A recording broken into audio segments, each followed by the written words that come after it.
এগুলো হচ্ছে রাই শাক। এগুলো পাহাড়ের দিকেই বেশি দেখা যায়। তো এগুলো বীজ থেকে চারা করেছি। খুব সহজেই কিন্তু এই শাক করা যায়।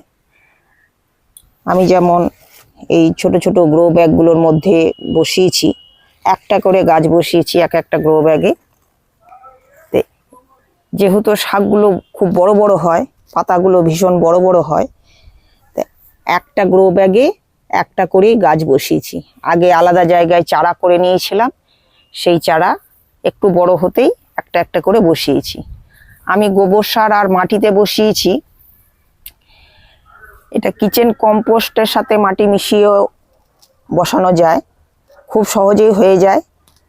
বেশ কয়েকবার আমার শাক খাওয়া হয়ে গেছে, এখনো পর্যন্ত আমি জল ছাড়া আর কিছুই দিইনি। তো এভাবেই চলছে, ভীষণ সুন্দর হয়। দেখো শাকের চেহারাগুলো দেখেই বোঝা যাচ্ছে খুব সুন্দর হয়েছে। বেশ কয়েকবার তুলে খাওয়া হয়েছে। এই শাকের তোলার নিয়ম, এই যে নিচ থেকে এইভাবে পাতাগুলো তুলতে হবে। উপর থেকে নতুন নতুন পাতা হতে থাকবে, আর নিচ থেকে পাতাগুলো তুলে নিতে হবে। এইভাবে গাছের বৃদ্ধি হয়। তা গাছগুলো বেশ বড় হয়ে গেছে, আবারও পাতা তোলার সময় হয়ে গেছে। তো আজ বেশ কিছুটা তুলে ফেলবো।